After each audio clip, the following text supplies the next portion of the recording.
दोस्तों, इस मूवी की कहानी एक ऐसी दुनिया की है जहां इंसान टाइटन्स नाम के राक्षसों से छुपकर रहते हैं। कौन है ये इंसान जैसे दिखने वाले राक्षस? क्यों ये इंसानों को खाकर अपना पेट भरते हैं? कौन है आर्मिन, एरन, मिकासा जो अपनी जान की बाजी लगाकर इन टाइटन्स का मुकाबला करते हैं? आइए जानते हैं। दोस्तों, मूवी के स्टार्ट में हम एक पिक्चर नरेशन को देखते हैं जिसके थ्रू बताया जाता है कि आज से 100 साल पहले टाइटन्स दुनिया में रहा करते थे, जिनका साइज इंसानों से बहुत बड़ा था और ये इंसानों को खाकर ही अपना पेट भरते थे, जिसके चलते इंसानों की आबादी खत्म होने लगी।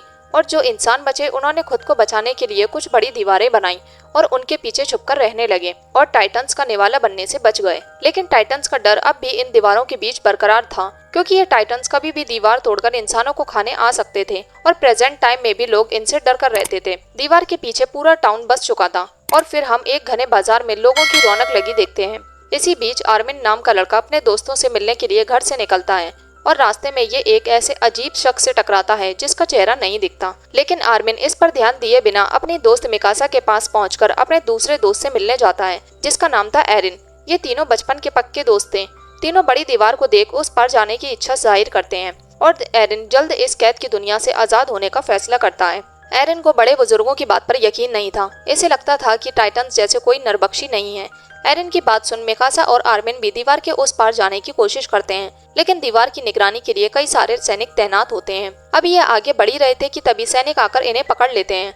लेकिन कैप्टन सऊदा सोल्जर्स को रोककर एरिन को बताता है कि जल्द ही हमारी टीम दीवार के उस साइड जाने वाली है, क्यों ना तुम भी हमारी टीम का हिस्सा बन जाओ। ये सुन एरिन की खुशी का ठिकाना नहीं रहता, लेकिन तभी जमीन हिलने लगती है और ये झटके टाइटन्स के होते हैं जो दीवार तोड़ने की कोशिश कर रहे थे। ये टाइटन काफी ज्यादा खतरनाक और बड़ा था।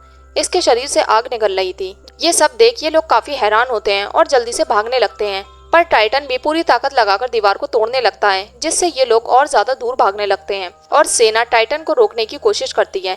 पर टाइटन दीवार में एक बड़ा सुराग बनाकर यहाँ से चला जाता है। लेकिन इसके बाकी रिश्तेदार इस हॉल को एंट्री गेट मानकर दीवार के अंदर आ जाते हैं, जो देखने में तो इंसानों जैसे ही थे, लेकिन इनका साइज बहुत ज्यादा बड़ा था। सोल्जर्स इन पर गोलियां चलाते हैं पर कोई फायदा नहीं होता, बल्कि जो टाइटन घायल होते भी हैं तो उनके जख्म खुद ब खुद भरने लगते हैं। टाइटन सब अपना किलर रूप दिखाते हुए सोल्जर्स को अपना निवाला बनाने लगते हैं। ये मंजर देख कुछ सोल्जर्स तो खुद की ही जान ले लेते हैं ताकि टाइटन से बच सकें। इसके बाद ये टाइटन्स पूरे शहर में आतंक फैलाने लगते हैं और कई मासूमों को खा जाते हैं। एरिन मिकासा को लेकर एक सेफ जगह जाने लगता है, पर इस भीड़ के बीच मिकासा की नजर एक बच्चे पर पड़ती है जो जमीन पर अकेला लेटर रो रहा था। मिकासा एरिन का हाथ छोड़ जल्दी से बच्चे को उठा लेती है और एरिन से अलग हो जाती है। एरिन भीड़ के साथ एक सेफ हाउस में आ जाता है, लेकिन मिकासा को अंदर न देखकर ये बाहर जाने का डिसाइड करता है, पर लोग इसे बाहर जाने नहीं देते क्योंकि इन्हें डर था कि टाइटन्स अंदर आकर इन सबको मार न दें। तभी खिड़की से एरिन बाहर मिकासा को देखता है जो अब बच्चे के साथ टाइटन्स का शिकार बनने वाली थी। एरिन जल्दी से बाहर निकलकर मिकासा को बचाने आता है, लेकिन तभी टाइटन सेफ हाउस में घुसकर सबको मार देते हैं और इस घर से खून की नदियां बहने लगती हैं। ये देख एरिन हिम्मत हार जाता है और पूरा शहर तबाह बर्बाद हो जाता है और अब एरिन मिकासा को भी खो चुका था। इसके बाद कहानी 2 साल बाद की दिखाई जाती है, जहां मिलिट्री डायरेक्टर कुबल सेना से कहता है कि टाइटन्स ने हमारे साथियों को पूरे शहर को खत्म कर दिया है और उनके आतंक की वजह से हमें छुप कर रहना पड़ रहा है। अब हमारे पास खाना भी खत्म होता जा रहा है, ना तो हमें कहीं से खाना मिलने की उम्मीद है और ना ही हम खेती करके अपना पेट भर सकते हैं, क्योंकि टाइटन्स ने खेतों पर भी हक जमा कर रखा है। इसलिए अब हमें उनके खिलाफ आवाज उठाकर अपना हक वापस छीनना होगा। इन सभी सोल्जर्स को पिछले 2 सालों से टाइटन्स से मुकाबला करने के लिए तैयार किया जा रहा था और अब एरिन और आर्मिन भी सेना के साथ ही शामिल होते हैं, क्योंकि ये भी टाइटन से अपनी हंसती खेलती जिंदगी को तबाह करने का बदला लेना चाहते थे।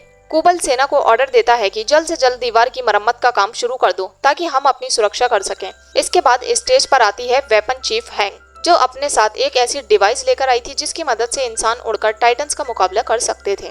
कैंप में एरिन और आर्मिन दोनों सऊदा से मिलते हैं, जो 2 साल पहले टाइटन्स के हमले में सब कुछ गवा चुका था।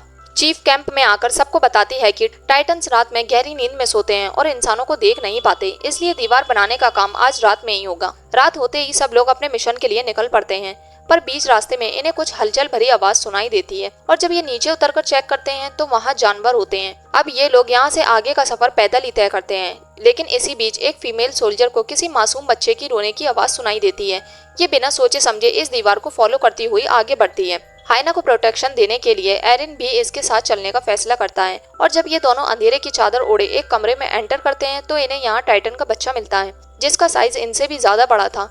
ये बच्चा इनसे ही अपनी भूख मिटाने के लिए इनकी तरफ बढ़ने लगता है, लेकिन सही वक्त पर दोनों यहाँ से भाग निकलते हैं। मुंह से निवाला छिनता देख ये बच्चा दहाड़ मार मार कर रोने लगता है और इसकी आवाज दूसरे टाइटन्स को भी यहाँ आने की दावत दे देती है। टाइटन फिर से शहर में तबाही मचाने लगते हैं। कई सारे सोल्जर्स इनका निवाला बन जाते हैं और कुबल जान बचाकर यहाँ से फरार हो जाता है। टाइटन्स इस बार किसी को ना छोड़ने का प्लान बना चुके थे, इसलिए ये सभी सोल्जर्स को चारों तरफ से घेर लेते हैं। इस मुश्किल वक्त में एरिन को हैंक की बात याद आती है, जिसमें हैंक ने कहा था कि टाइटन्स की गर्दन की अगर पीछे वाली नस को काट दिया जाए तो तभी इन्हें मारा जा सकता है। अभी ये बात एरिन के दिमाग में घूम ही रही थी कि इतने में कैप्टन शिकीशिमा यहाँ आ जाता है और सभी टाइटन्स की गर्दन की नस काटकर उन्हें मौत के हवाले कर देता है। और इस काम में शिकीशिमा का साथ देती है एक लड़की, जो कोई और नहीं बल्कि एरिन की दोस्त मिकासा ही थी, जिसे वापस जिंदा देखकर एरिन की आंखें खुली की खुली रह जाती हैं। यहाँ खुलासा होता है कि टाइटन्स ने मिकासा को निगल लिया था, लेकिन शिकीशिमा ने टाइटन को मारकर मिकासा को शरीर से बाहर निकालकर एक नई जिंदगी दे दी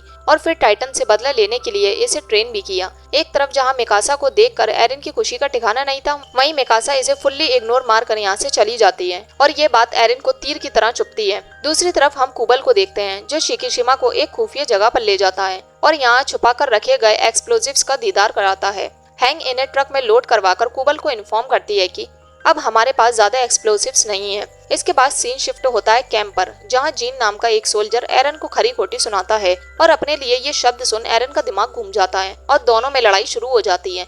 और फिर मिकासा यहाँ आकर जीन को बचाते हुए एरन को दूर धक्का देती है। एरन को समझ नहीं आता कि मिकासा उससे इतना रूखा सूखा गैरों वाला बर्ताव क्यों कर रही है। यही सवाल जब एरिन मिकासा से पूछता है तो ये चुप्पी साधे यहाँ से निकल जाती है। इसके बाद शिकीशिमा एरिन से मुलाकात कर उसकी फाइट के अंदाज की खूब तारीफ करता है, लेकिन किक मारने के तरीके में अभी थोड़ी कमियां थी। इसलिए एरिन शिकीशिमा से इसे सिखाने को कहता है ताकि टाइटन्स को आसानी से मार सकें और अपना बदला ले सकें। ये सुन शिकीशिमा इससे कहता है, ध्यान रखो, इंसान का डर टाइटन नहीं बल्कि उसका डर खौफ है, इसलिए खुद को इस डर से आजाद कर दो। शिकीशिमा के चले जाने के बाद एरिन मिकासा से मिलकर उससे पास्ट के बारे में पूछता है और मिकासा बताती है कि मुझे भी टाइटन्स ने गहरे जख्म दिए थे। इतना कहकर ये अपने घाव एरिन को दिखाती है, जिसे देख एरिन को काफी दुख होता है, लेकिन इसका दिल तब टूट कर बिखर जाता है जब इसे पता चलता है कि मिकासा अब शिकीशिमा के साथ है। आज एरिन की ये गलतफहमी दूर हो जाती है कि मिकासा उससे प्यार करती है। जैसे ही टूटा दिल लेकर एरिन बाहर निकलता है तो इसके सामने हाइना आ जाती है और दोनों आपस में बात कर अच्छा फील करते हैं और बातों के दौरान दोनों एक दूसरे के काफी क्लोज आ जाते हैं। लेकिन इतने में टाइटन आकर यहाँ तबाही मचा देते हैं और हाइना को अपने साथ ले जाते हैं और बाकी टाइटन्स इन्हें चारों तरफ से घेर लेते हैं।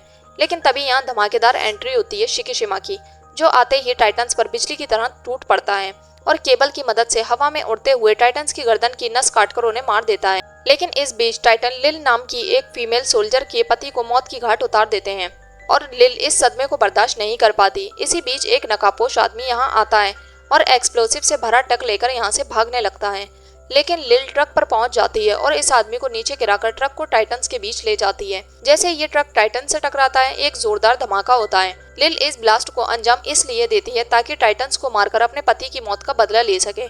हालांकि इस धमाके में टाइटन्स को तो ज्यादा कुछ नहीं होता, लेकिन लिल अपने पति के पास पहुंच जाती है। ये सब देख जीन डरते हुए एरिन से कहता है कि टाइटन्स को हराना नामुमकिन है, हम सब मारे जाएंगे।